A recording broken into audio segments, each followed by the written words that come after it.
My name is Bartimaeus, son of Timaeus. I've been blind for as long as I can remember, and I've spent my whole life stumbling in a world of shadows. In my town Jericho, a blind man like me is seen as a misfortune. Many whisper behind my back that my blindness is a consequence of some sin, a sign that I am not worthy of God's mercy. They don't know how much it hurts to hear those whispers, how much it hurts to be invisible, to watch life go by from a dusty corner with only the echo of coins thrown with contempt as company. Every day I walk by field to the same place on the outskirts of Jericho. I sit on the ground, covered in dust, and hold out my empty hand, waiting for the charity of those who pass by. Sometimes they are kind, other times they spit on the ground in disgust at the sight of me, and their words are like stones bouncing off my heart. What do you expect? You think you can do something in this life?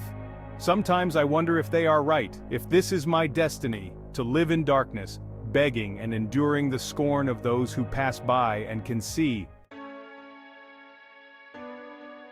But that morning was different.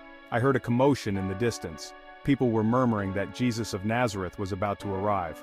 I had heard of him, how he had healed the sick and brought the dead back to life, and that he was the son of David. Then something in my heart began to beat faster. A fire I didn't know began to burn within me. Something told me that he could make me see, that his mere presence had the power to pull me from the darkness that consumed me. I had nothing to lose, and my soul cried out as prayer and desperation, "Jesus, Son of David, have mercy on me." I repeated it several times in my heart, and when the tumult and noise indicated that he was near, I waited no longer. My cry came out like a torrent accumulated in my soul, in my heart, and in my whole body. My cry was so loud that the crowd told me to shut up with reproaches, as if I were a madman. "Why are you shouting, beggar? Do not bother the teacher. He is a holy man. You do not deserve his attention." But I could not be silent. My whole being was focused on him. My head moved from side to side to the beat of my cries.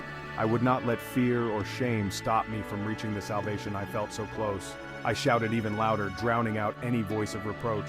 "Jesus, Son of David, have mercy on me."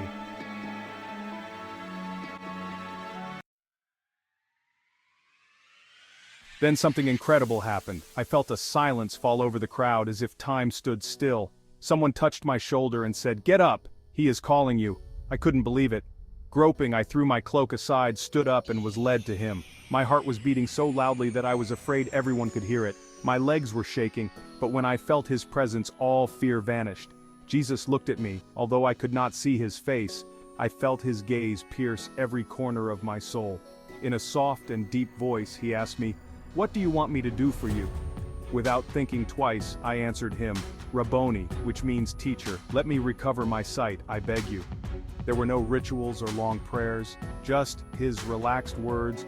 Without shouting and like a gentle breeze, in total silence, he said to me, "Go, your faith has saved you."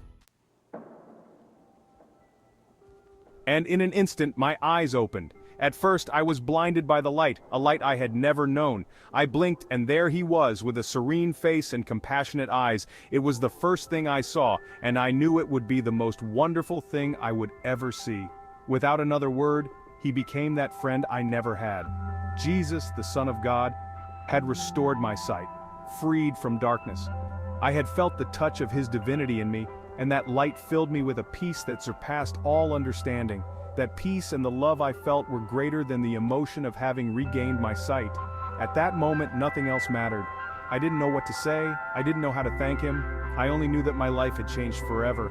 I was no longer just a blind beggar, a shadow on the road. Now, I was someone loved and seen by the Lord himself.